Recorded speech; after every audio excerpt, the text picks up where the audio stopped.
Hi guys, thanks for joining All Things Amy today. I am just going to go through really quickly some tools to help you let go of an attachment, because having attachments is really primarily the main cause of unnecessary suffering.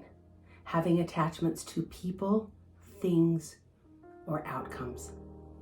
And I want to start by just saying the first reason why attachments get in the way is because when we have an attachment to a person, a thing, or an outcome, we are not able to fully surrender to God's will. And when we align our will with God's will, that is when we feel the most joy we're going to feel while we're on this journey on this earth. It's also going to be when we learn and grow the way we're supposed to. And it's also going to be when we can have that peace of mind, which is such a high vibration. So let's just go over the steps. It's pretty simple and I love it. It's very powerful though. So the first thing you want to do is you want to recognize and name the attachment that's causing the suffering, which all attachments will cause suffering. And so you can just go through your mind and you can start it by just saying, I am sad right now because, or I am suffering right now because, and then figure out what the attachment is. There might be many of them. In fact, we most likely do have many attachments that we need to let go of. And they'll come up. New ones will come up. This journey on this earth, we're going to be having attachments and letting go of attachments till the day we die. It's going to be a process. But as we do it, it'll get easier and easier. And as we do, it'll become more automatic. And the joyful living will just be so right there to grasp onto. And peace, which is, to me, the best thing to feel, just to know all is well. So I'll give you an example and maybe a couple different examples in different areas. So let's say my attachment lies in my home, the home I live in. One of my attachments, and it's causing me suffering because in my attachment, I'm saying, I love my house and this is my favorite house I've ever had, ever lived in. It's perfect for me. And I've moved many times and I never want to move again. I want to stay in this house until the day I die. So I have formed a very strong attachment to this house by saying this, by feeling this, by thinking this. And my brain is like, let's do this. Let's protect her. This is what she wants. This is what she needs. And so there I go. And in this attachment that I have, I will have suffering. First and foremost, if I have to move for any reason, I will suffer greatly. But even living in this house till the day I die, having this attachment is creating suffering for me because I worry, and I think, I hope nothing ever happens.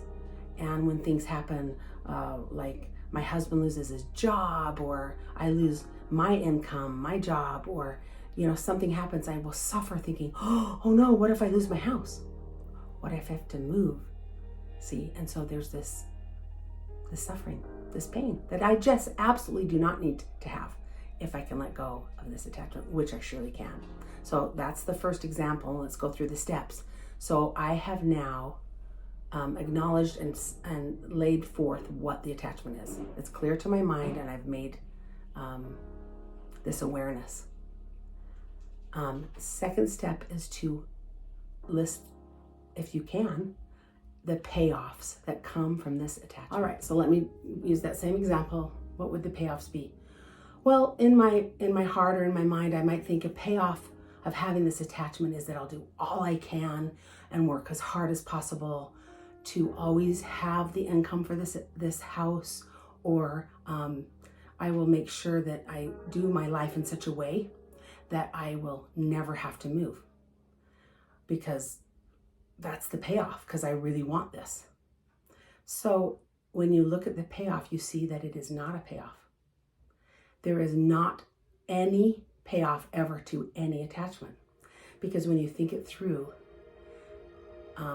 you realize that you're trying to get the payoff for is actually feeding into not surrendering your will to God. right? And so it's not a payoff to do all I can to stay in this house. I'm going to live my life as best as I can and do my jobs and work. I'm not saying to sit back and not do anything, but I'm saying I don't want to have this attachment to this house. Instead, I want to see that payoff as bogus. It is a lie. It is a lie that I have to do all I can and that it would be terrible if I lose this house. There are no payoffs. The payoff always comes with the surrender to God's will, which I don't want to get in the way of by having this attachment to this house. So the third thing you do is now you rewrite your story. You rewrite your story so that the attachment, you see it clearly. This attachment is not necessary. It doesn't bring joy, and the payoff is bogus. So you rewrite it. So this is how I would say it now, based on the truth. I love my house. It is so perfect for me right now. It's brought me so much joy, and as long as I'm living in this house, I am going to be grateful for it. And if a time should come that I need to sell it for any reason, I will be grateful for this home and the joy it has brought me, and I will look forward to the next thing I'm about to do, my next adventure, my next home, whatever it may be. I know God has a plan for me, and I want to keep asking him what it is and surrendering my will to his. Wow, that rewrite was powerful. I feel a change in my body. I feel truth and light come in, and I feel my vibration lift and lift and lift. Okay, so the fourth thing you do after you do these 3 steps is the simple choice you make, because we have free agency and we are choosing our journey day by day, minute by minute. And in this moment, all I do is simply say, I am choosing now to let go of my attachment to this home. That's it. When you say it, you'll feel it. And if this comes back in 2 weeks from now, or a month from now, or tomorrow, or 2 hours from now, because this is attachment that I've had, if this was one of my attachments. And if this is one of the attachments I've had, my brain might try to serve me by getting me back into that place that it's been in. But our brains are neuroplastic. They can rewire. So I just do this again. I just remind myself there aren't payoffs, or the payoffs aren't real. And I remind myself of the rewrite. And then I make the choice. I will let go in this moment of my attachment to this home. And I'm going to rewire my brain. And so that in a few weeks, all of a sudden, it's not coming back. My attachment is gone from this house. And I'm not suffering anymore. I'm just loving living here. And I love the journey. And I'm excited for what's next, whether it's to stay in this house or to find another one someday. All right, I'm going to give you another example just because I know that was pretty clear, and I think it's simple enough. But I want to give you another example just to give you variety. So this other example I'm going to do with a person. So my attachment here, I'm going to say is, I'm attached. This is going to be to a person, but really more to the outcome I want from this person. So it's an expectation, basically. I'm going to figure this out by thinking it through. My attachment is, and it might take you a minute. You might talk about a lot of things, and then it'll come to you how to clarify it in just one sentence. My attachment is to my desire for an outcome that my husband will want to spend more time with me. Okay? So I'm attached to that outcome. I want my husband to want to spend more time with me, to care about spending more time with me. Okay. So when I have this attachment, oh boy, I'm going to suffer, right?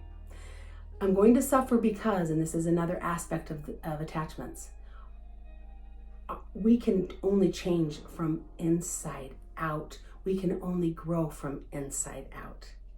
And we can't make others change around us to help us feel more comfortable. We have to figure it out from in here. So these attachments are all from things outside of us, and they don't give us peace. Because we can't control what other people do. And we shouldn't try. It's only going to cause us suffering. So here I go. I found it.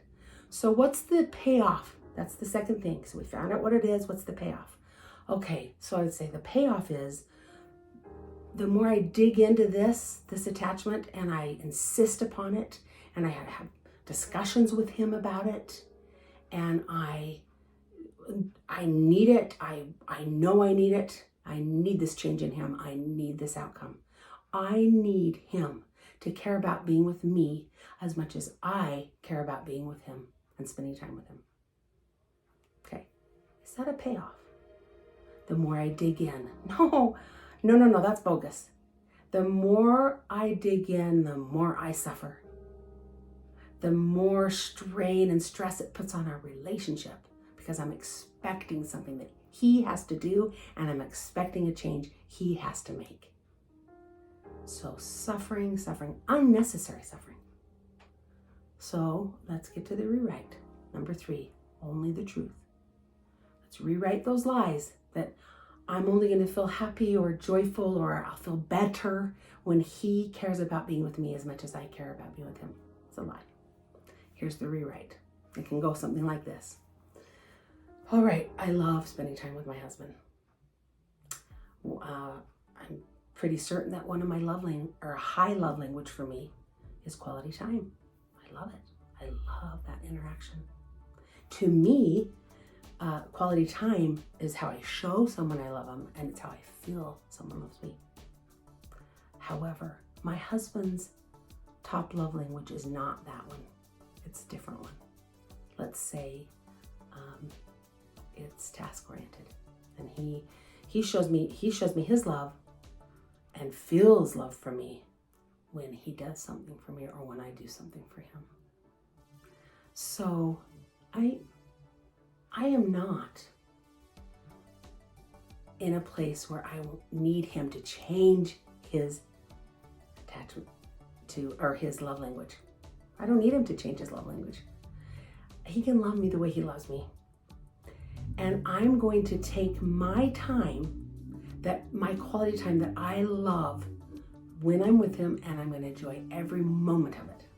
And then when there's times we're not together because he doesn't desire as much time or doesn't need it, okay, I'm going to find other ways to focus on my top love language, which is love my time alone.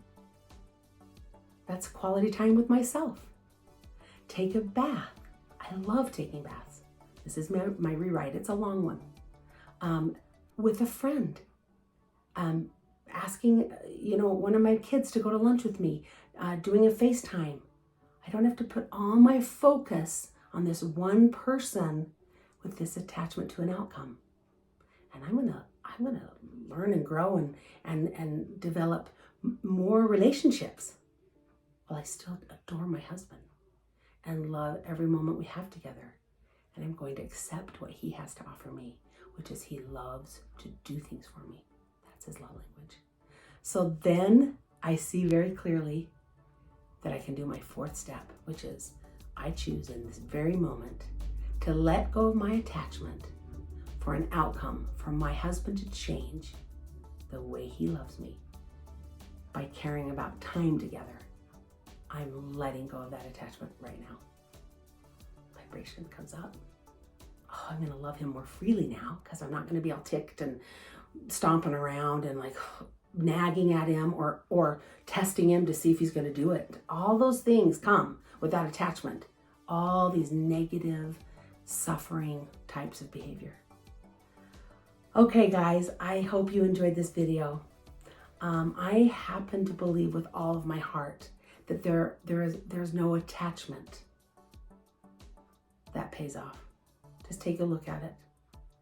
I choose to surrender everything to God, the higher power, my creator. He has a plan for me. And I'm going to keep working and doing and learning and growing.